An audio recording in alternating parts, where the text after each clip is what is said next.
Hi, I'm Stephen Feinberg, Executive Director of the Rhode Island Film and Television Office. Our guests tonight include Katie Reaves, a Rhode Island filmmaker, and Jennifer Jolicoeur. She is president of Athena's Home Novelties. Ladies, welcome to the set of Double Feature.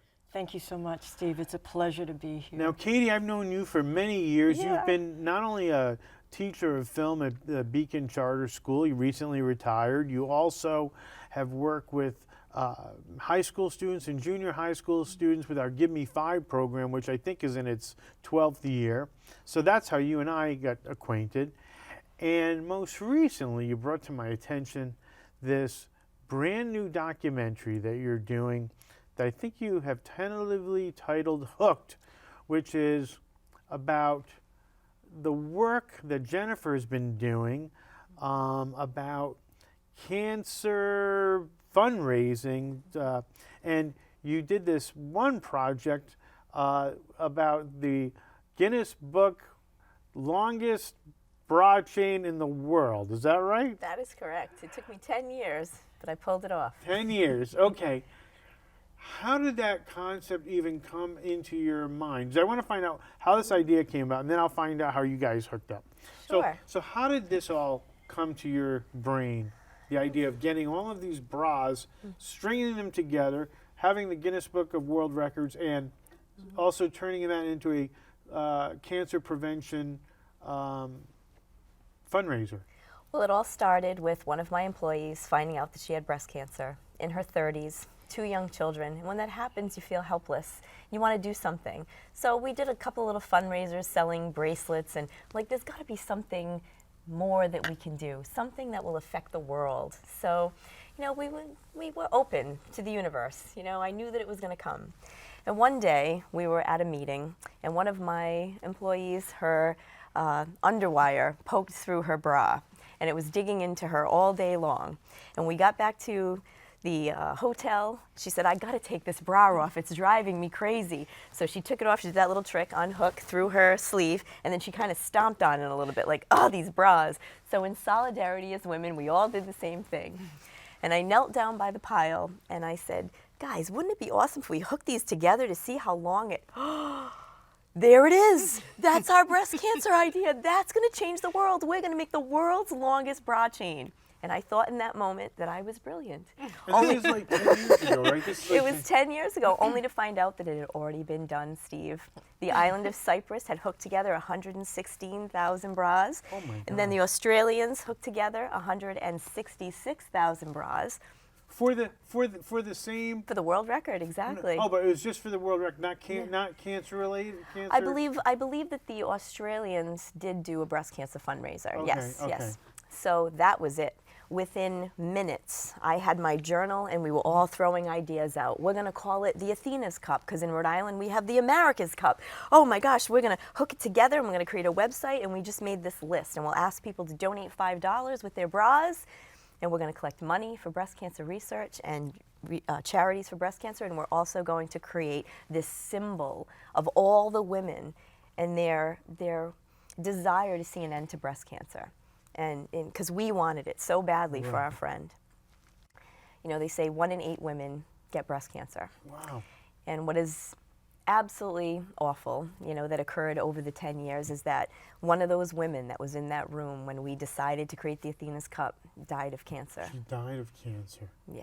Wow. So, you know, so when we finally created that chain, I got to tell you, you know, like I felt this moment of, this is for you, you know, and it was very special. Can I ask you something? And then, just with breast cancer, and I know that there are mastectomies and all. So, what has it improved the opportunity to live a long, healthy life if you are diagnosed with breast cancer? Well, I think that it's come a long way. The developments in technology, early detection, you know, women getting mammograms, you know, Right. it's definitely come a long way, because it used to be a death sentence, like in the 60s, if you had breast cancer. I mean, you know, the technology just wasn't there Right. for early detection like it is now. So I think that we've come a long way, and there is a much higher rate of survival if you catch it early. Do you know what that rate of survival is? I or don't. You don't? No. Now, how did you two meet? How did you guys get involved? Here's Katie's a filmmaker, and how did you two? In the best way. I want to say, how did you hook up? I'll let you tell Pun the story. intended. Well, Intended. I taught Jen's daughter, Rain, who is an actress Yeah. and studying acting right now, and a wonderful young woman. And you were looking for judges. You were looking for judges. And Rain called up, and I heard about it, and I was all in. Yes, I want to be a part of this. And then you had mentioned something about, do you know anybody Oh, who... no, a judge to count. To count, how many- yes. Okay. Yes, to count the bras. And Yeah. I was totally happy to do that. But then you had mentioned, do you know anybody in the Rhode Island film community that might want to come out and do some shooting? And I thought, yes, That's as a matter my of fact, job. I do. So I had sent you a link to some work that I had done and proposed that I do it. And you didn't, it's like you didn't hesitate at all. No hesitation at all. And she said, okay, I will change your duties and we'll, this, that, and the other thing. And once I got down there, the energy that was emerging from this effort and a lot of what happened and a lot of the positivity that emerged from this is due to the leadership of this woman right here. I was all in. I just, you couldn't get enough of it, and you heard that again and again from people. We want to be here. We will hook. We will roll. We will unroll. We will walk. We will run. We will do whatever we need to get this done.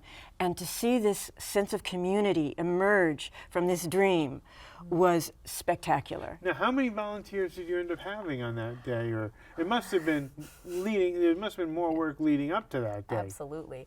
So it starts with the collection of the bras. Our goal was to collect 169,000 bras, because Athena's 69, great number, right? Where do you put 169,000 bras? Well, we started with one storage container in one socket, and then went to 2, and then 3, and then 4. By the end, we had 1,000 boxes, each with 200 bras in it. We had 200,000 bras in our possession. Every one of those boxes needed to be moved from the storage containers into a truck, from the truck up the hill to the park that Woonsocket so graciously donated for us to hold this event. And then out of the trucks and in front of the hookers. We called the people that were hooking the bras together hookers. In front of the hookers, and then into the chain. It was such a production, every step of the way. And of course... How long did it take you when you said, we are going to now do this Athena's Cup, right? That's what you called it? Correct. So from that, getting the word out to the actual event, how long was that process? 10 years and 2 weeks. 10 years and 2 weeks, okay. And then how did you get the Guinness Book of Records involved? So in the spring, we reached out to them and said, okay, we have collected enough bras to break the record that currently stands, and what's the process? How do we get into the book? How do we get this officially, in your sites? And they gave us the process. It was like jumping through some flaming hoops, the things that you have to do to verify that, because anyone could just say, yes, I did this. I mean, we needed judges, we needed loggers, we needed every single bra that went into the chain had to be videotaped. So just imagine that piece, having to find someone that could videotape for days on end and not move, like to literally make sure that that camera was pointed at the judges. I needed judges every day. I needed loggers, I needed hookers, and I needed people to walk the chain, as well as somebody filming the entire thing every day. Was there a time limit that you were given by them?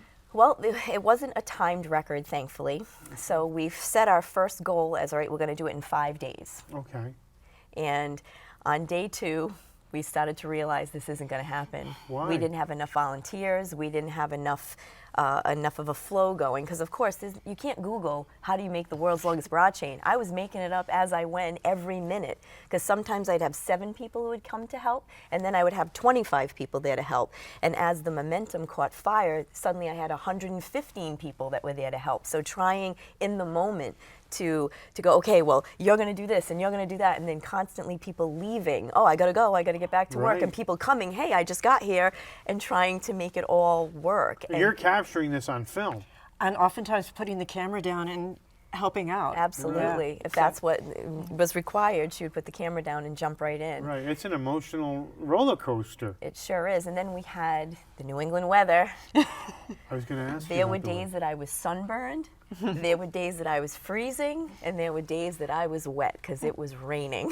Oh my God. So we had a lot of trials and tribulations, let's say. I mean, day one, we had our tent set up. The mayor of Woonsocket was our very first judge. So she's sitting there with the lager and with the first... Lisa Baldelli Hunt. Lisa Baldelli Hunt, who was so supportive. I give so much props to the city of Woonsocket.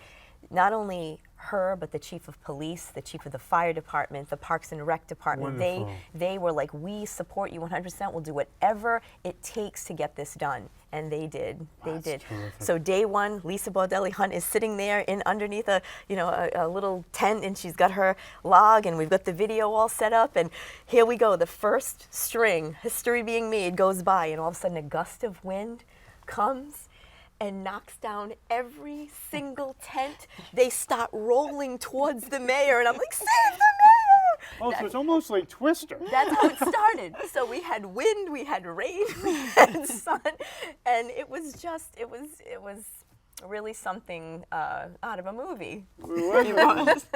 Now, what were some of the challenges you had? And how many people were working with you as a film crew? Well, I'm a one-woman operation, so mostly I was filming, but we did have help from Bailey Duart, who was also the young man behind the camera filming every single bra that went by. Maxwell Carnival, and then we had some people with drones, and they lent their footage, marvelous stuff from Steve Fleet and Tim Forcier. That's right. And so I was able, and I'm collecting footage, the iPhone footage. Jen, that added the immediacy to the final product. Is that it's real time with Jen talking to the audience. And when I saw those Facebook posts, I went, this has got to be an important part of this film. Yeah. It was a no-brainer because it was so authentic and so genuine, and heart, and the emotions were coming out, at the time that they were being felt. And so I have iPhone footage, I have standard footage, I have zone footage, and a whole lot of emotion and wonderful story. What were some of the greater challenges for you as the filmmaker? As a filmmaker, there was so much going on that I couldn't capture as one person. Right. I'd be filming one thing and something awesome was going on right behind me, and I found that I was switching gears a lot, and then the sun going in and out. Did you think of having like another camera person as well to cover you, or just there's no time? It's just that was it? That would have been awesome. Right. We did have as many people helping as possibly could. Yeah. But yeah, the more crew for covering all those different I mean, angles. it's a lot of coverage, and you had obviously Jen is one of your characters. Did you have other characters as well that you captured? Oh my, yes. Like who? Yellen Helen. Yellen Helen. Who's Yellen Helen? Helen Gannon, and she was very important. She directed the passing of the bras past the judges, and it was like clockwork. It was like a ballet dance. It was so beautiful to watch these strings of bras make their way across the judges, and that had to be organized, handing them off to people as they walked them by. Was the Guinness Book representative there the whole time? No. How did that work? She came the last day, so it's an official Guinness adjudicator came the last day. So now what I had to do to prove that we had collected as many bras as we did that would be ready for her arrival was every bra had to be logged. So there was a judge who sat with a logger, and the judge had a clicker in their hand as each bra went by, counting them. And the logger was writing the time, the amount of chains that were going by, right? And a judge for Guinness, like when you have a stand-in let me judge. ask you something. Yes. A bra goes by.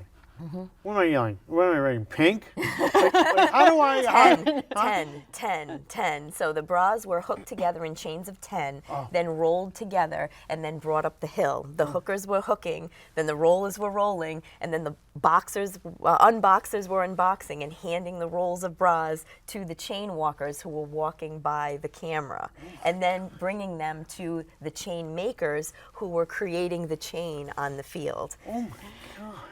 Yeah. You had to organize that? Like, you All had to of sit it. down and say, okay, what are we going, how am I going to organize this? Right, I had to figure it out. There was, like I said, you can't Google how do you make the world's longest broad chain. I had to figure it out on my own and try to think of all the things that could possibly happen while it was going on. And again, you can't think of everything. There's just no way. So the adjudicator arrives on Yes, the on last, the last day. Go ahead. And I had to present the adjudicator with all of those logs, every memory stick from the camera. And she sat and she went through the footage. She went through the logs. She walked the bra chain, because the bra chain had to be specific. The bras could not be sewn together. They could not be pinned together. They could solely be hook to hook. So I mean, if you had hooks come undone, it's like a giant elastic band, doing, doing, doing, doing, you know? Okay. So, and as we were going, every shift of every day, I had to have each judge fill out official Guinness paperwork that I was provided with. They had to take a photograph of their clicker before they started and at the end of their shift. And they had to fill out the logs. So the logger was logging. All of that had to be sent to Guinness after every shift. So they were counting right behind me. The adjudicator that came was actually counting right behind me, making sure that all the paperwork was in order for every single shift. So when she arrived, you know, she knew what the count was. She knew what we had been doing. She was able, but now she needed to review the process. She needed to review the documentation physically, and she needed to spot check those memory sticks. So she would take day 1 and watch it for 10 minutes, day 4 and watch it for 15 minutes. So we needed to make sure all of that was perfectly organized to place in front of her when she arrived. And boy, was she cute. She looked like something out of Hogwarts. She had the was the official nicest uniform. person. Oh, yeah. She was a doll. Christina She really- Conlon, yeah. So Christina Conlon. she arrived, and everyone wanted to take pictures with her because she looked so cute. You know, she has like She's a little the representative of official Guinness Book. jacket and official hairstyle and the whole 9 yards, and everybody just loved her. She had her little clipboard, and she verified all the information and said, That's wonderful. it. And so what time was it finally done where she said, I'm giving you the official recognition? it was the 16th of October in the afternoon, and we had started on the 4th of October. Wow. And I hope you had a Guinness right after that. Actually, you know, we went to Chan's and celebrated with a scorpion bowl. Well, there you go. And how much money did you raise? We raised about $100,000, which was Wonderful. impressive. And our first 20 we gave to Gloria Gemma. Like right away, we were able to give that right to Gloria Gemma. The And Gloria Gemma Foundation, yeah. right? That was the first donation that we made. And then we made little donations along the way. Like we had women who were suffering from cancer who needed treatments and help. So we sponsored individual people, big corporate charities, and of course we had to take some of the money to pay for the storage facilities and, you know, the costs. Well, those weren't donated. Yeah, those- right. No, those weren't donated. Unfortunately. Yeah, so And- we and- still have $30,000 left, which is amazing. So now I'm trying to figure out what charities, and I have a friend of mine, Tammy Lamberto Roy, who is a breast cancer survivor. She's currently still battling cancer. She's given me some great ideas about charities she Have thinks you we should asked donate about to. any corporations matching what you've raised? No, You may want to still think hit so? that. Yeah. Yeah. What about so how far did you go with your documentary of this? Did you go all the way until the end and then where the money is gone? And Well, we're conducting interviews, and some people are talking about the money that was raised and where it went and how it really helped people. And the fact that it was going to many organizations really impressed them and really served to motivate them to be involved with the project. And so it is from beginning to end. Yeah. And the footage is spans from beginning to end. The last bra that your mom carried by Yeah, it was pretty that special. afternoon. It was special because my 91-year-old grandfather was there to walk bras across the judges with his cane. My mom was there. My mother-in-law was there. My sister-in-laws were there. My husband was there. My children were there. My community was there. It was really special, and people came from all different places in my life. My 4th grade teacher was there, who inspired me, who first taught me about what the Guinness World Record even was. He was there, and it was just so special to see the senior citizens from the high rises and the teenagers from the high schools all coming together to create this chain. And you know what, Steve? No one was on their cell phone. If someone wanted to take a photo, that was it. Everyone was talking to each other and looking at each other, and that was one of the coolest parts, was that it wasn't just the connection of the bras, it was the connection of the people. People were in the moment. They were real. They really were. Isn't that great? I mean, And they all felt it. but can I They were tell you, all like, commenting. I see sometimes, like, I'll be at like a basketball game, and it could be an NBA basketball game, and I see people in their phone not absorbing like the game, the entertainment that is before them. Energy, the person beside them. Yes. Hey, isn't this great? But what you're talking about is the real sense of community. People all collaborating, team, One love, goal. Yes. one goal. Yes. And to see, like I said, teenagers and senior citizens sitting across the table from each other, talking to each other. And, you know, the senior citizens go, oh, back in the mills, we used to do piecework in Woonsocket, you We're know. happy and, hookers. Oh, yeah. Oh, and that was also funny, just, oh, I'm a hooker. You know, we'd have men come, you know, senior citizens, the men would be like, I'm a hooker. And, you know, and my mom would be so proud, right, Mom? You know, it was so cute to see everybody smiling and laughing. And, you know, so we didn't want to take money out of the donations to feed everybody, you know, but here's what happened. One of my goddesses who lives in California. Your goddesses. My goddesses. That's what I call the people who work for me. The women are goddesses. Yep. See my goddess pin right here? Okay, Goddess, wonderful, right? yeah. Such a wonderful, powerful Yes, word, yes, right? So yes. Athena is the A Athena's goddess, cup, the yeah. strong, wise warrior goddess, right? Yeah. She was with me all the way. So one of my goddesses in California who had lived in Rhode Island and helped us count bras for years, moves to California. Now she can't be there when we finally break the record. She started a campaign to raise money to feed us while we were up on that hill. Pizzas kept arriving, Halloween candy arrived, hand warmers arrived, first aid kits, toilet paper, anything that we needed suddenly arrived because she was collecting money from all the people who couldn't be there, saying, hey, if you can't get down there to hook bras, send me $10, I'll send them a pizza. So she got in touch with Ali's Pizzeria from California, and she was sending us pizzas through the whole thing. So we were fed, and we had hand warmers, and we had rain ponchos, and so it was amazing to see somebody from far away helping us. Were there moments in the story where you just said, we're going to fail? Absolutely. Tell me. Absolutely. Absolutely. So by day 3, we realized it wasn't going to happen. So the adjudicator was supposed to be there that Tuesday, and now it's Sunday. And my husband looked at me and said, it's not going to happen. So we went to Chan's with my inner circle, and we're all sitting there and going, there's just no possible way we would need to do 50,000 bras tomorrow and 50,000 bras the day after. It's never going to happen. And my husband said, Jen, all these people love you, and they've come here to help you, but you're going to disappoint them by not hitting the goal. We need to stop now. And he got up. He was all upset. He got up and stormed out of the restaurant.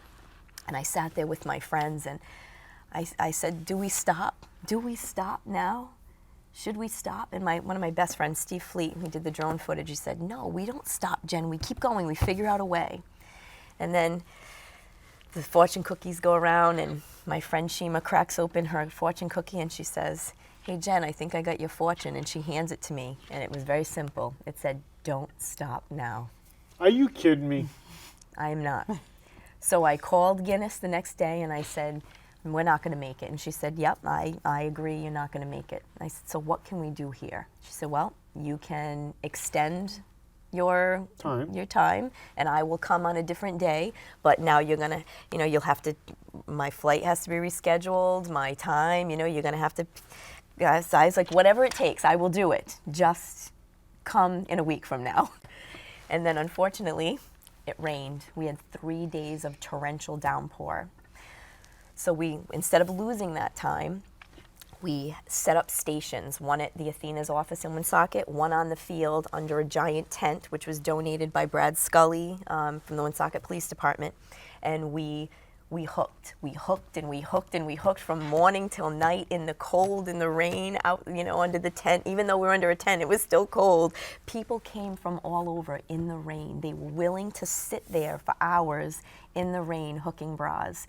And it was fantastic. Every time a car would pull down the path of the the complex, I'd be like, oh, car's coming! Oh, thank goodness! And people would get out of the car and be like, Jen, I saw your Facebook Live this morning, and I would go on Facebook Live and I would be crying like, please, I need you to come and help. And it would be a friend from 4th grade, or my dad was a firefighter, so firefighter kids that I grew up with going, I'm here. I took the day out of work, Jen. I'm here for you. I mean, it was spectacular. Can I ask you a question? Sure. As a person, Yeah. as a human being, is there something that made you evolve from where you started, this idea, to what inevitably happened? Was there a growth in you as a person that happened as a result of this? It deepened my love for people. It really did. It made me realize that if you have a dream that's really important to you and you're willing to share it, be vulnerable and share it, because there were people who told me it was stupid. This is a stupid idea. Who's gonna want to be part of this? This is dumb, And to still believe, even when people say it's not going to be worth it or a waste of time or whatever, to really believe and to continue on through all the adversity. It took 10 years. I thought it was going to take a year and a half. 10 years later, I have bras, stacked to the ceiling. And is this also your friend who passed? Yes. She was the inspiration for this? She was. And how did you feel after that was done? I cried a lot. I cried a lot because she wasn't there. I cried a lot because she wasn't there to see it through, just to be there in that moment. She was there at the beginning, that night when we created it. She was not there at the end. So. And I believe that she's with us now, and I believe she'd be so proud of you and is so proud of you for doing what you're doing and for you capturing this. And I just want to say, on behalf of all Rhode Islanders and any people who have been affected by breast cancer, thank you from the bottom of all of our hearts for doing greatness and bringing human beings together for just cause. Yeah, it was an honor. And thanks for being here today. Thanks for having us. Thank you.